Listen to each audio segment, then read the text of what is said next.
My name is Julie. I'm a registered dietitian, and I'm on these weekly Facebook Live um, um, talks to talk to you, chat with you about questions that you have regarding the low FODMAP diet or any other diet that you're on. If you have questions to help with your gut issues, that's what we're here for.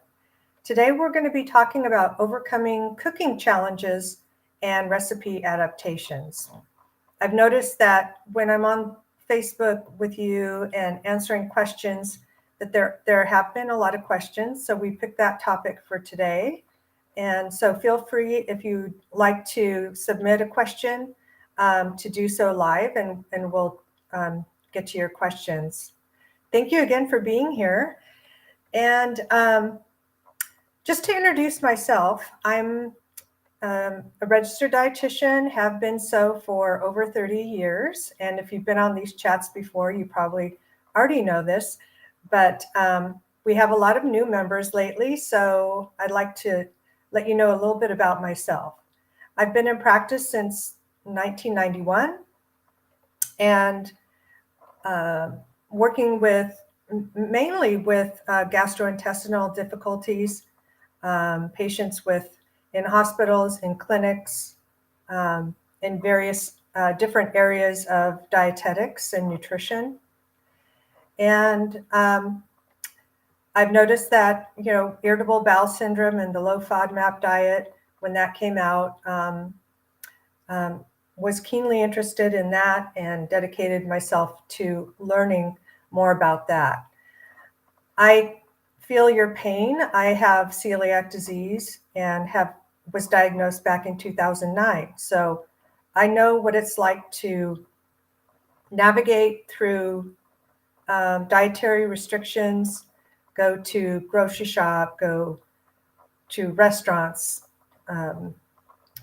friends' houses, and have to talk about, what my needs are, or ask questions about ingredients and foods and things like that. So I can be careful about not having a gluten reaction. So enough about myself. What we're here for with Casa de Sante is to answer your questions and be here for you, supporting you in your gut health journey.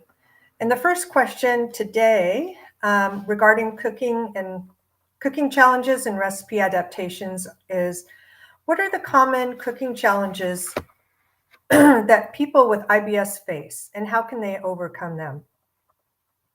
Well, the first one that I'd like to address is alternative ingredients. So there are several alternative ingredients for high FODMAP foods. If you're new to the low FODMAP diet, FODMAP is an acronym for fructooligosaccharides, blah, blah, blah. These are carbohydrates that are in various foods, in certain grains like wheat, rye, and barley, and certain fruits and vegetables that are kind of random. And you may not really think about those fruits and vegetables, as well as legumes, beans, and things like that. Those are to name a few. Dairy, cow's milk dairy. So anyway, some of the alternative ingredients I'm going to go through, and there's a list. So for onions and leeks, you can substitute green tips of spring onions. For garlic, you can use garlic infused oil. For soup stocks, you could use homemade stock made with low FODMAP ingredients, or you may find some soup stock online in the store, but make sure that it has the FODMAP friendly logo. For pasta and noodles, you want to go gluten-free. Some people may not have to go totally gluten-free, and may be fine with breads that are sourdough because of the fermentation process. the wheat, the gluten is broken down a bit. But for others, gluten-free is necessary. So for pasta, there's pasta made from rice, flour, quinoa. There's pasta made from corn, sorghum, tapioca, all kinds of different types of grains that can substitute for wheat. The same with noodles. Rice noodles are very popular, especially in Asian dishes. But again, noodles could be from almond flour, rice, quinoa, etc. Honey, maple syrup is a substitute for honey that you could substitute in cooking and recipes. For wheat flour, we talked about that a little bit already with the pasta and noodles, but rice flour, sorghum flour, etc. For cow's milk dairy, there's almond milk, there's rice milk, oat milk is relatively new. There's lactose-free milk. If the cow's milk protein doesn't bother your stomach, then you can go with lactose-free. There's soy. That's soy milk may bother some people, and it may not for others. Yogurt, you may want to substitute a lactose-free yogurt or a plant-based yogurt. But just be careful of the ingredients. I went over this last week about reading ingredient labels on the nutrition facts. For sweet potatoes and butternut squash, you can substitute pumpkin and regular potatoes if those particular types of foods bother your stomach. These are some of the substitutes that you can make. I'd like to call attention to on our website here with Casa de Sante, we have about 8 or 10 different seasonings right now that are organic, that are low FODMAP friendly, certified, that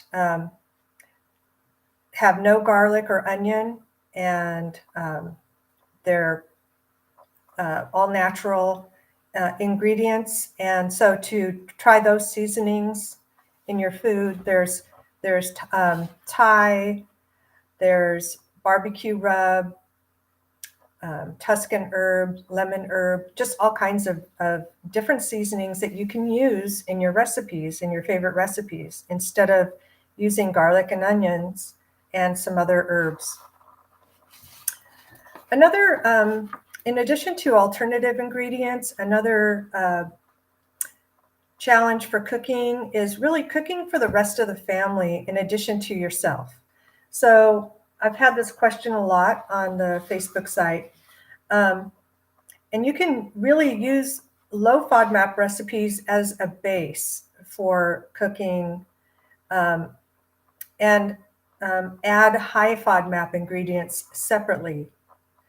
You can stir those through the rest of the family's meals at the end of cooking, and then remove your low FODMAP portion first. So there's an option. So cooking low FODMAP as a base, and then adding some of the high FODMAP ingredients. But that's kind of even better than that, because that's kind of a pain and is an extra step, is cooking separate ingredients and swapping out all the high FODMAP ingredients and using the alternatives that we just went over, such as the gluten-free pastas and noodles, the Casa de Sante seasonings instead of onion and garlic powder or fresh onion and garlic. And you can refer to the Monash Food app, FODMAP app, or the Casa de Sante app for more swap ideas regarding if you have a particular food that you'd like to look up. The second question on regarding cooking and cooking challenges and recipe adaptations is, what ingredients and cooking techniques should people with IBS avoid? And what are some alternatives? Well, one thing to avoid is to really be careful about sauces. There are some sauces where that contain gluten, and they're not obvious at all, such as soy sauce. Their main brands, it seems, I find that it's fermented with wheat, and so it has gluten. So instead of those sauces, instead of soy sauce, I use tamari sauce. So there's tamari sauce for that. So another example would be, let's see, what is the other sauce called? I'll think of it in a minute. The other cooking technique that needs to be avoided, Worcestershire sauce has wheat in it. There are various other sauces that have wheat. So just really be careful about what sauces you're using, and if they have kind of hidden gluten in them. The next cooking technique that you'd want to avoid is to fry foods in oil.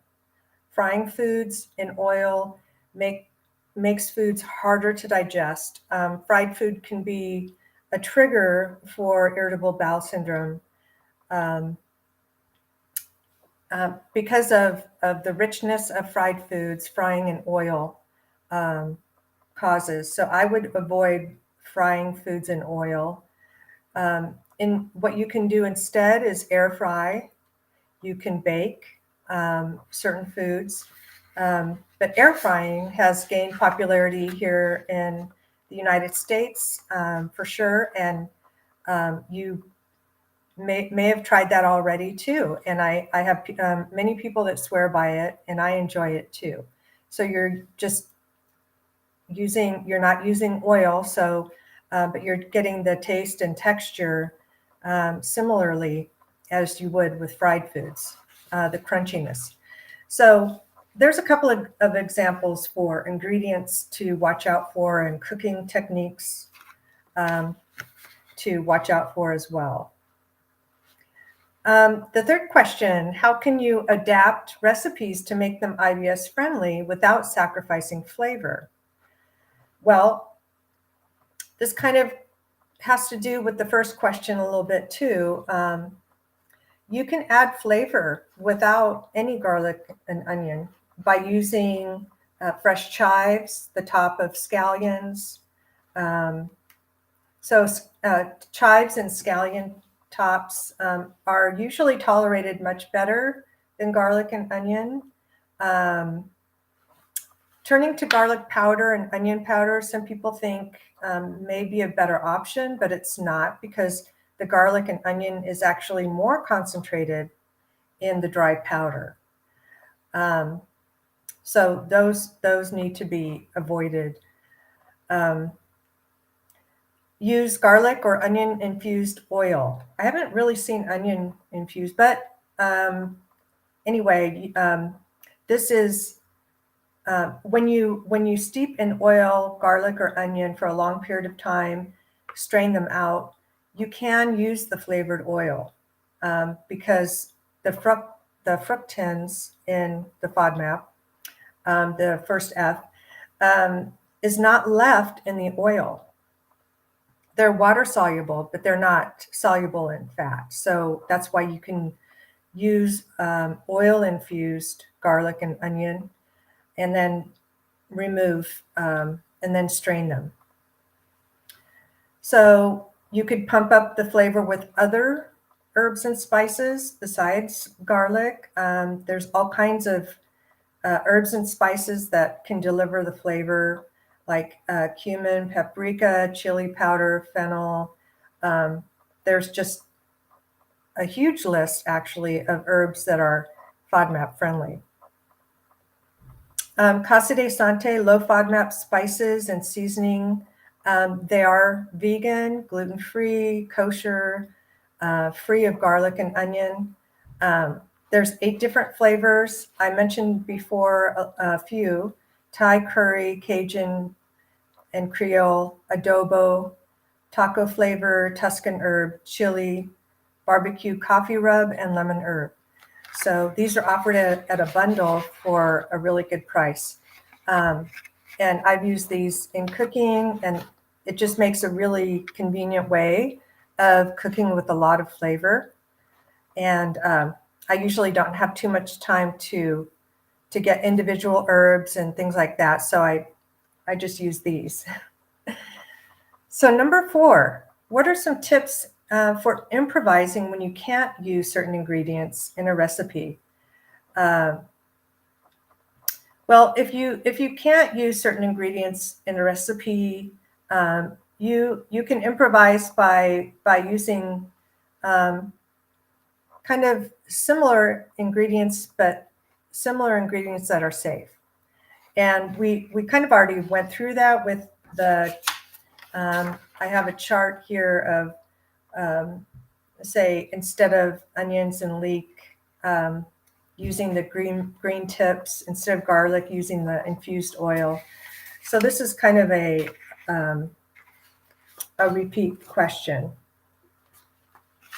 How can you adjust the recipe to make it low FODMAP? Well, in addition to using FODMAP-friendly ingredients like we just talked about, the other way is there are some high FODMAP foods that you can simply reduce the portion size of say, one FODMAP, high FODMAP, because you don't want to use too many in one recipe, because then you get the cumulative result of intolerance if you use too many in one recipe or too many high FODMAP foods in one meal. So if you want to use something that's high FODMAP, then just reduce the portion size of this ingredient, and you may be able to tolerate it. You can go on the websites that I talked about earlier, Casa de Sante, the Monash website, to see what is the portion size that is considered low FODMAP.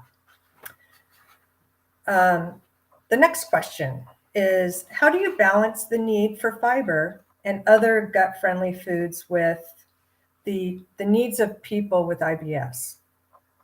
It's kind of confusing because to have lots of fiber, we've heard, and dietitians like myself, we talk about the benefits of fiber all the time, the benefits of different types of fiber, and how fibrous foods are healthy for our digestive tract.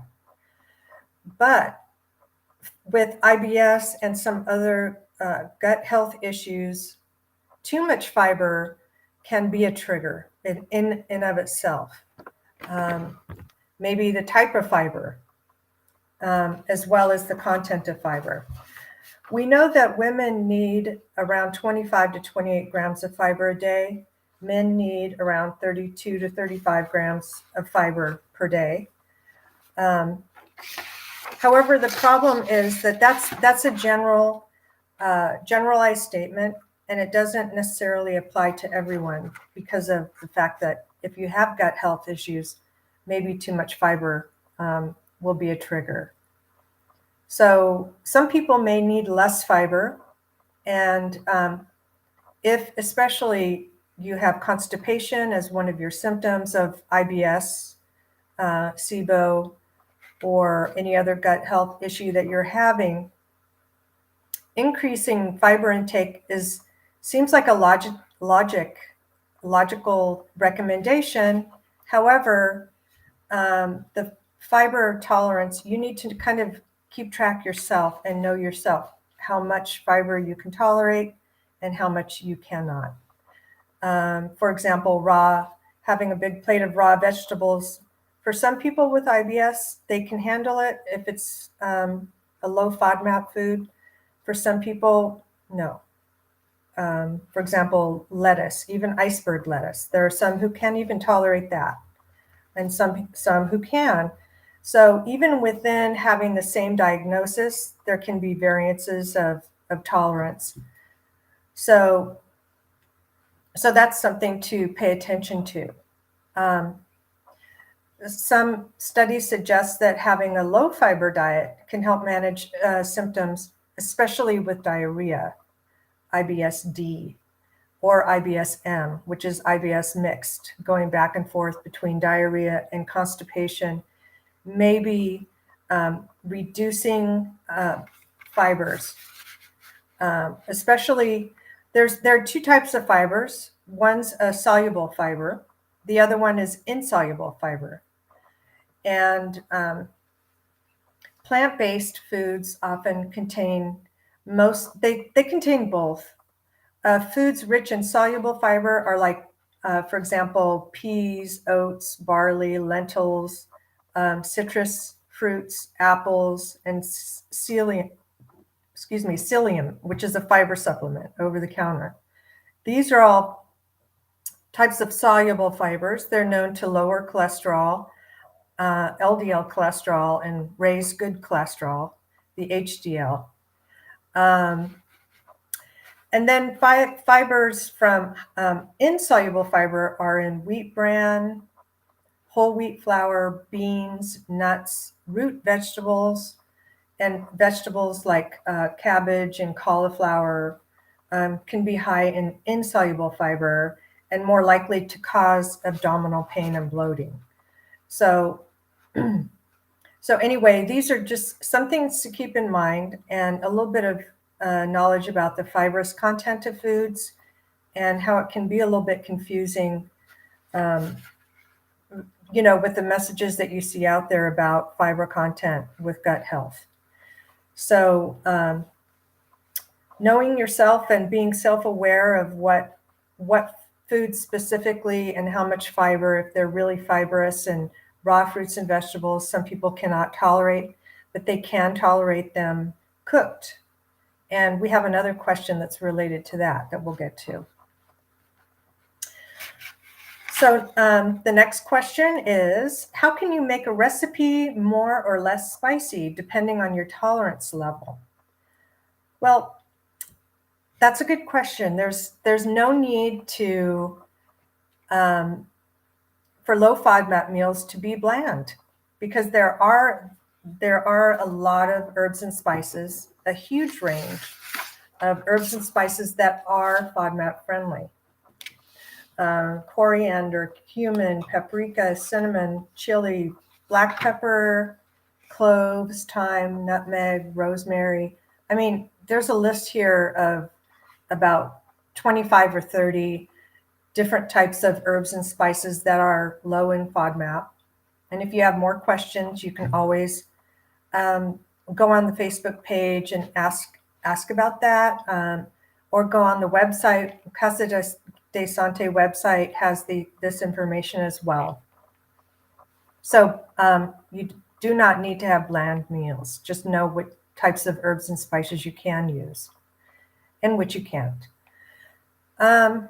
Number 8 in our questions, how can you adjust cooking time and temperature to make dishes easier to digest? I kind of talked about this a little bit earlier, but raw fibrous food can be hard to digest. It's insoluble fiber. When we have gut health issues, we don't always have the enzymes lining our GI tract to break down those, especially those raw, hard, insoluble fibers. And so with enzyme deficiencies, we need to know what would be hard to digest. However, applying heat and cooking foods can, what that does is it breaks down that fiber so that it's easier. It's kind of easier to digest. You can even call it pre-digestion. It's pre-digested and would be easier for you to tolerate. So there are some foods that you can't tolerate raw, but you can tolerate it cooked. For proteins specifically, stewing meats can for a longer time, like in a crock pot, a slowly stewing meats can make meats and protein easier to digest. And proteins, as you know, are not high FODMAP unless you add spices to them or ingredients that are high FODMAP. Naturally, because FODMAP foods are all really carbohydrate based. But I just wanted to mention for your knowledge that stewing slowly meats, hard proteins like beef, for example, that may be hard to digest, can make proteins easier to digest. So this applies to raw produce as well. You can stew and make soups. And if you can't tolerate them raw, you could tolerate them in, say, a soup once they're cooked. I like to microwave frozen organic vegetables. And because if you don't have as much time, it's much quicker, more convenient sometimes to use a microwave. But caution with that, you always want to use a glass bowl. You can cover it with wax paper or a glass cover. Just put a tiny bit of water. If it's a fruit or a vegetable, you don't want to use a lot of water because that'll take away some of the water-soluble nutrients in the fruit or vegetable, and it will go into the water. So you just want to use a small amount because microwaving is really steaming, and it's quicker than steaming on your cooktop. So personally, that's what I do most often, is use frozen cut up vegetables that are organic, and just microwave them. It just takes a couple minutes, really easy. Okay, the next question. What are some common mistakes that people with IBS make with cooking, and how can they avoid them? Well, we all make mistakes, whether we have IBS or not. And some of the mistakes could be having to do with food safety and sanitation. But we're not really talking about that today, so I'm not going to cover food safety and sanitation. But just in a nutshell, forgetting to keep the portion sizes at low FODMAP levels would be something that would be a common mistake. Adding by mistake some high FODMAP type of spice, I would imagine. Things like that. But just really knowing what is low FODMAP, what fruits and vegetables, what grains, what dairy, really knowing that, as well as having the resources available to know what the portion sizes are. That's the main thing with cooking, and avoiding triggering your gut symptoms. The next question is, how can you modify a recipe to make it less time consuming, less labor intensive, while still being IBS friendly? Well, one of them, using frozen and cut vegetables, like I mentioned a bit ago, instead of fresh. Some people are surprised that frozen foods are nutritionally equivalent to fresh fruits and vegetables. And a lot of times we want to buy fresh. There are benefits of eating fresh vegetables, and taste is one thing.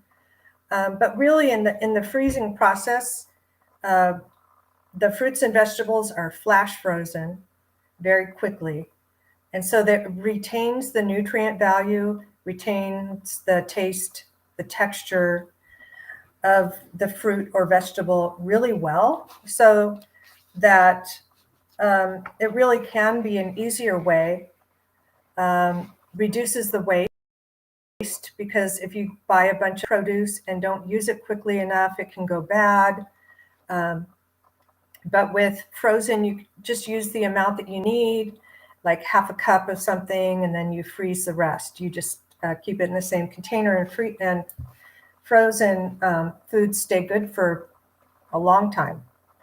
So that's the first thing that I think of and I use in my cooking and meals. I just use frozen cut vegetables quite a bit. And I do use organic.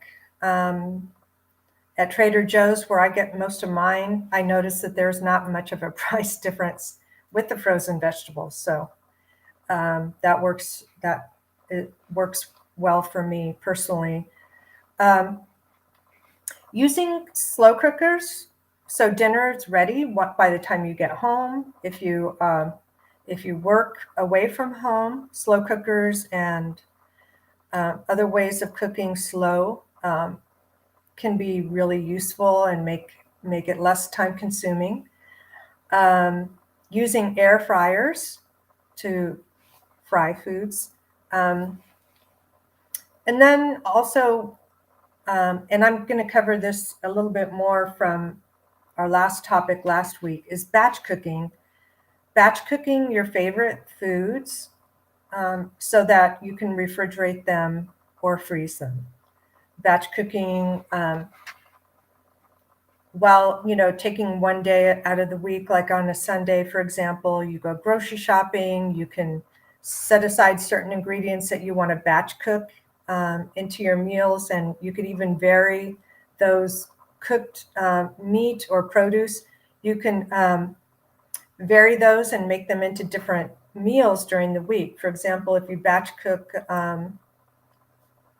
ground chicken, for example, you can substitute it into a low FODMAP spaghetti sauce one day and have a low FODMAP pasta dish. The next day you can use some of that ground chicken in tacos. So you can really, batch cooking can really save a lot of time.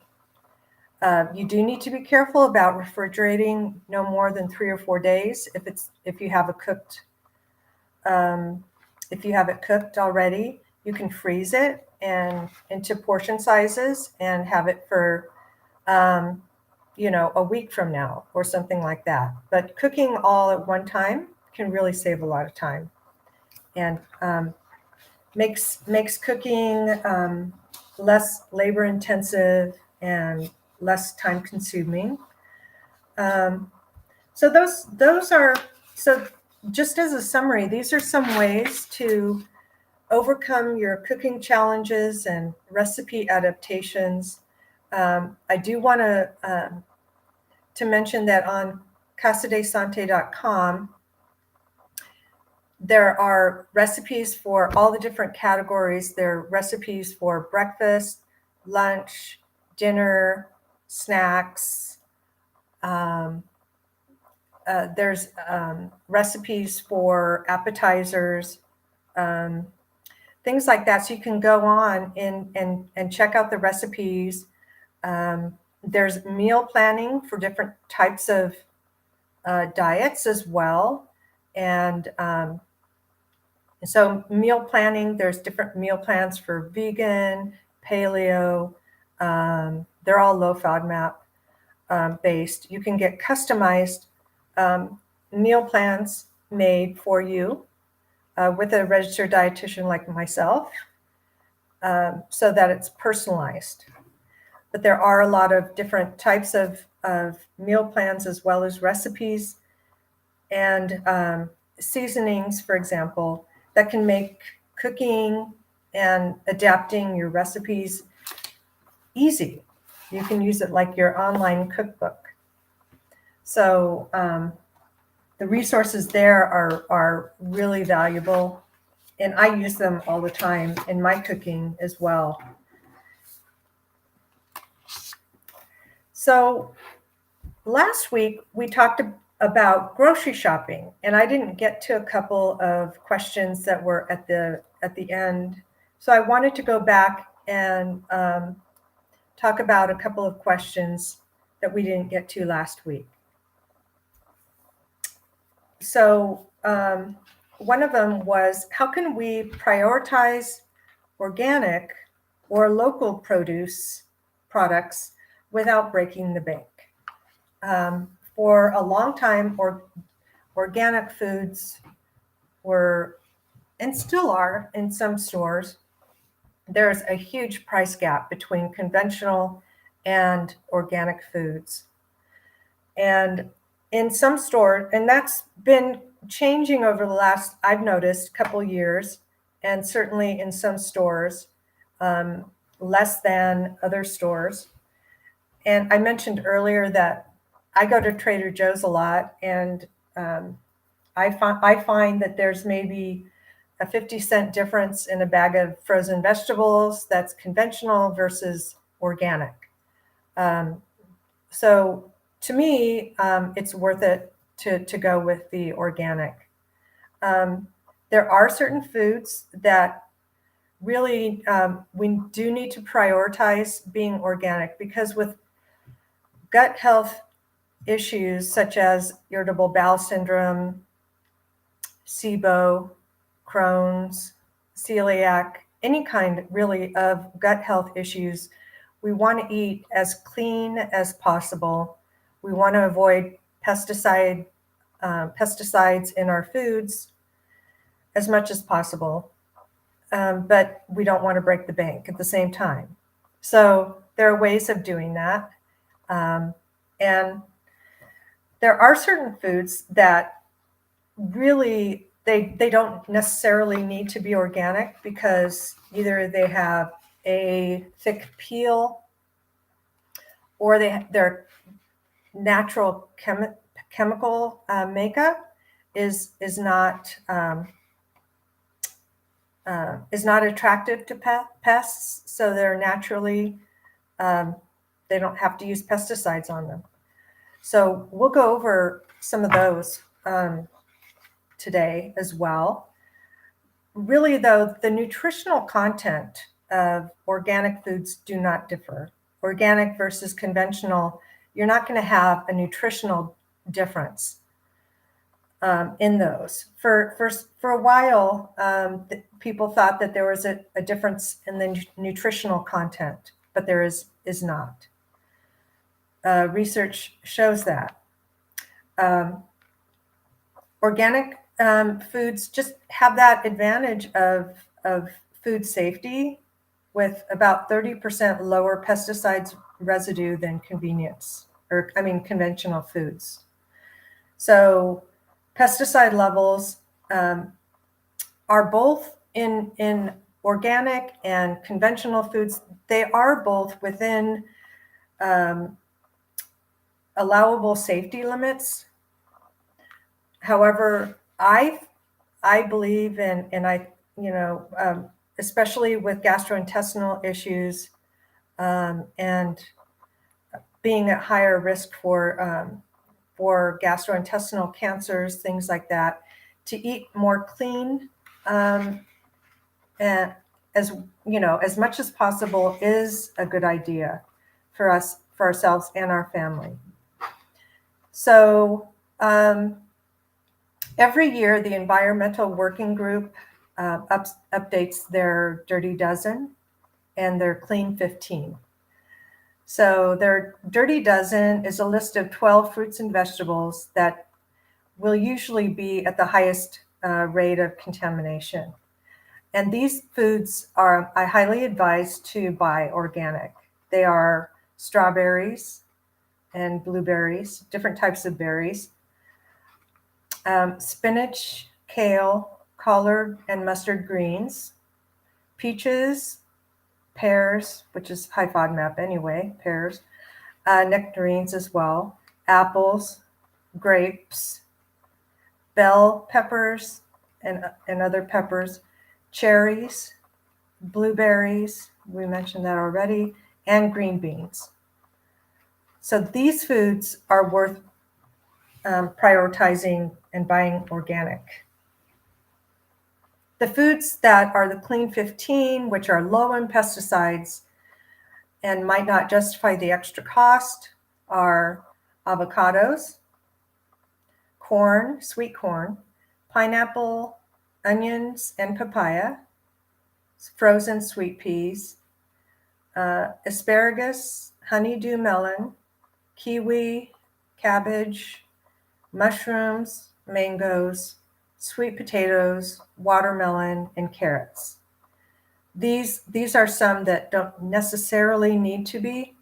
I want to call out also broccoli is one that does not have to be organic, and that's because their chemical makeup. The same with cabbage and onions. These foods are just have chemicals that pesticides don't like, so they don't need pesticides.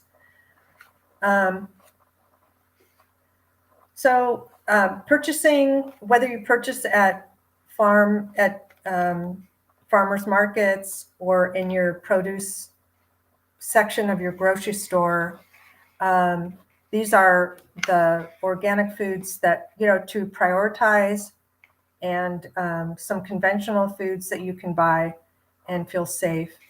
If you do buy conventional fruits and vegetables, washing them with a mixture of water and mild dishwashing detergent before eating, peeling off the outer skin can help.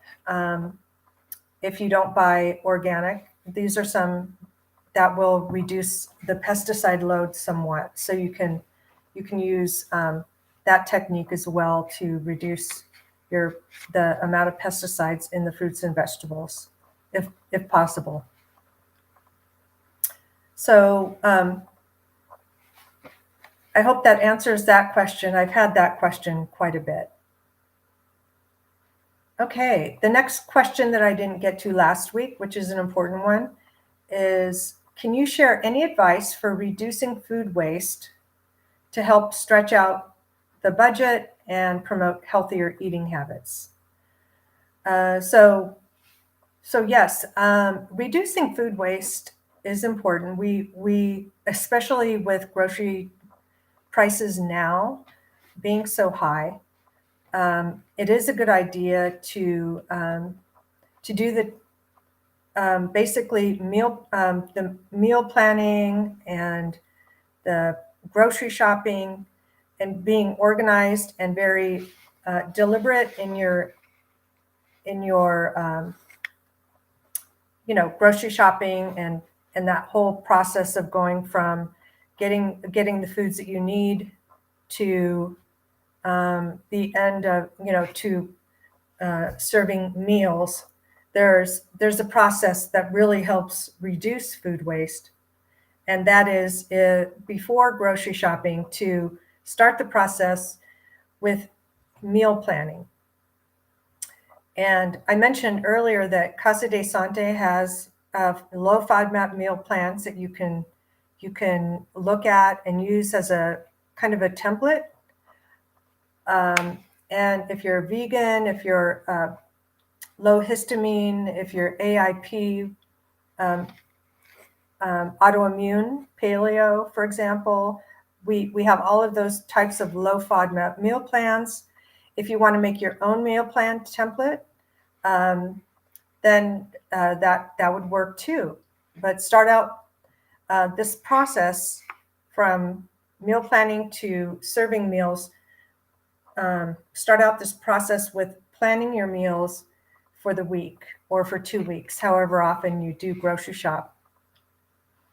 So meal plan, and then you take that meal plan, you could take that as your grocery list, for example. I always suggest having a list so you don't impulse buy or get tempted to go off the list. It makes it quicker, more organized. You make sure you have all of your ingredients. You can meal plan by starting out with looking at ads, sale prices, and things like that. Stock up on your non-perishable foods like rice. You can go to Costco or Sam's Club or Smart and Final, any kind of warehouse store, you could stock up for lower prices on non-perishable foods, for sure. Then, so grocery shopping with your meal plan and your list. And then when you do get home from grocery shopping, perhaps that's a good time to kind of separate out what you want to batch cook. Batch cooking, like I mentioned earlier, can really save time. It can really reduce food waste, because especially if you're buying some fresh, perishable fruits and vegetables and ingredients, herbs, things like that. If you do cook them and batch cook them all at once instead of having them sit in the refrigerator for a long time, you can really reduce food waste that way with batch cooking. It saves time and energy as well. So you're cooking less often and kind of fixing your meals instead of always cooking and repeating that. So batch cooking, pick out a few ingredients in your meal plan, say protein or two for the week, and try to vary that in different types of dishes.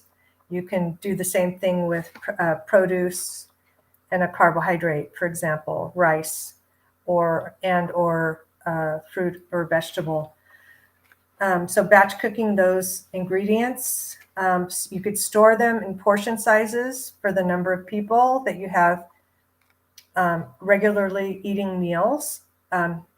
You can stretch your fresh herbs and spices and alliums, which are key ingredients for flavorful meals. So bag your herbs. Bagged herbs in supermarkets are super perishable. So one idea is to chop and freeze those herbs in ice cube trays filled with olive oil. And that way these herbs could be ready to pop in a pan to saute with vegetables. So again, to chop and freeze your herbs and put them in an ice cube tray with some olive oil and freeze them, and use one of those at a time to saute with vegetables. Another flavor builder that is reducing waste, could be reducing waste, is ginger. You could store ginger in an airtight bag, and when ready to use, you can peel and grate it. No need to thaw it. You can peel and grate as it's frozen, and it might be easier to do so. And return the remainder amount of ginger in the freezer. If you enjoy fresh scallions, the green part of the onion, you can regrow them in the windowsill. You can place the white root ends in a glass of water and change out the water once a week. And once the green ends have regrown, you snip those and let the rest keep growing. So that's one way of saving money and reducing waste. So again, batch cooking helps you free up time. It helps you save money. It saves you time and energy as well. And once you choose your recipes, it's good to have food storage containers that are refrigerator and freezer friendly, such as whether it's Ziploc freezer friendly or whether it's like a Pyrex glass dishes that you could also use in the microwave, not the lids, but the glass container you can use in the microwave to make it as easy on yourself as possible. You could decide on 2 to 3 dishes that you want to make for lunch and dinners that week. Look for recipes, choosing a grain, a veggie, and a protein. And be sure to check out Casa de Sante's website for recipes, because there are a ton of recipes on there in the different categories that I mentioned and the different meal categories that I mentioned. So also, I wanted to mention that you can schedule a free discovery, a no-cost discovery call anytime with myself, with registered dietitians that are on staff, GI clinicians, and what this is it's a no-cost call to discuss what your gut health issues are, answer questions, guide you to credible resources. And for that discovery call, there's a link that's going to be on this site. As you schedule the discovery call, it is a phone call, and it's usually 30 minutes. And again, we'll talk about what are your symptoms. Do you have a diagnosis? Have you seen the doctor? What care have you gotten previously? And just kind of discover and hone in on what your needs are, and kind of what are the next steps to really help you go in the right direction if this is something new. And sometimes we'll have gut health issues such as Crohn's disease, and then we realize that we have irritable bowel syndrome or SIBO. A lot of times this can happen, and then we don't know. We're kind of at square A again, not knowing exactly how to handle that.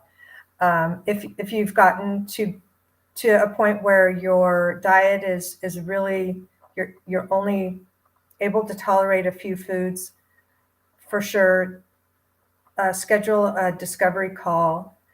You don't want to become malnourished or anything like that, because that only will cause your gut health issues to worsen.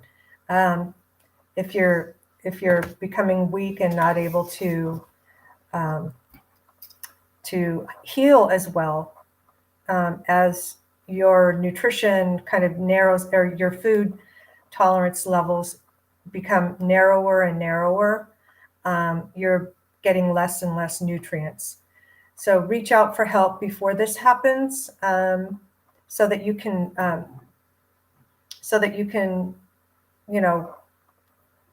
just really, before it gets bad for you and too painful, and your food options narrow down too much.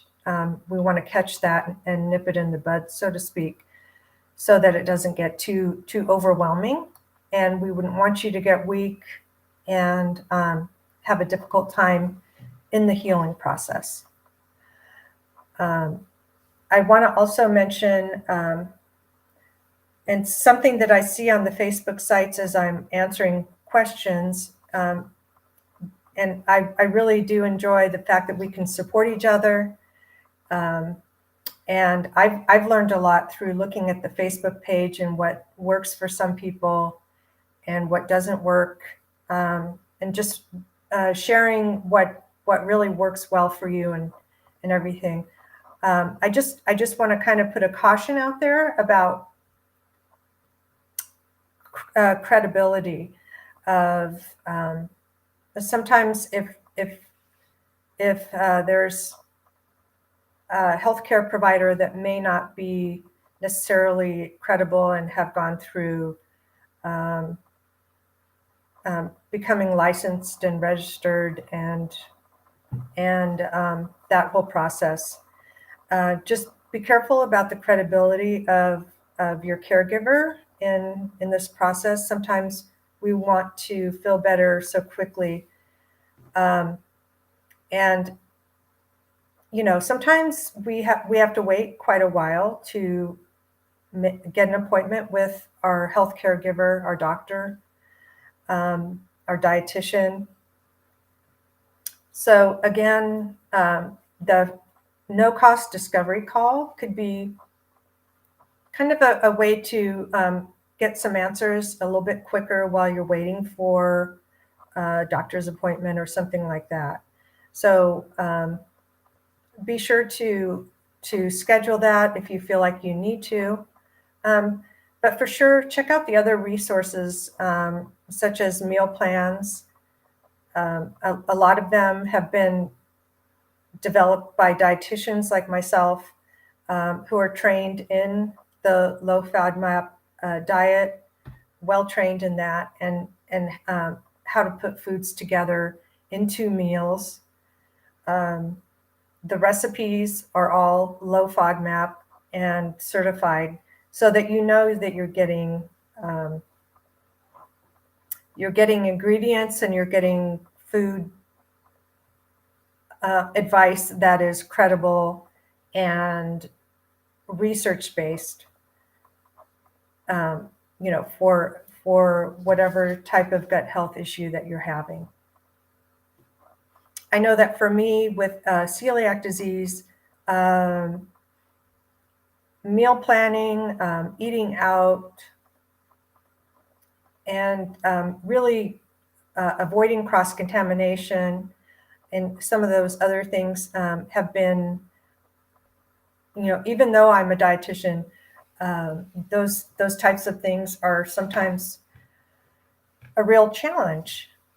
Going out to eat, how do you know if certain foods, they say they're gluten-free, but then again, sometimes there's cross-contamination in the kitchen and you may not know it. Foods may be fried or cooked on the same, in the same. For example, I went to an Italian restaurant and ordered gluten-free pasta. I had a reaction with a bad rash, terrible rash, and some other symptoms. And come to find out, I called the restaurant. Come to find out that the gluten-free pasta is cooked in the same water as the regular pasta, the wheat pasta. It's not cooked in this particular restaurant. It wasn't cooked separately. So I assumed that it was cooked separately. So don't assume when you go out to eat. So I've had my challenges in cooking as well, and choosing foods that are organic and clean, and low FODMAP and certified low FODMAP is important. By the way, it's important also to make sure that your foods say that they're organic on them. If you are buying organic, they should have a little seal that says USDA organic certified. This is important as well, so that you know that you're getting organic. I wish I had a label here to show you, but I don't at the moment. And then if you ever do miss the live, you can go on. We have all of our episodes on these different topics that you can go back and listen to. So I hope that you enjoyed our talk today, and I hope you submit questions in the future. We'll have talks every week, and I will see you on our Facebook page answering questions. And perhaps if you make a discovery call appointment, we can meet one-on-one to discover some of the things that maybe you haven't thought about in the process of healing, whether it's supplementation with some probiotics or digestive enzymes. enzymes or protein powders. I look forward to talking with you on the Facebook page or discovery call and on our weekly Facebook Live. I've enjoyed our talk. Thank you for being here, and I look forward to seeing you next week. Have a great week.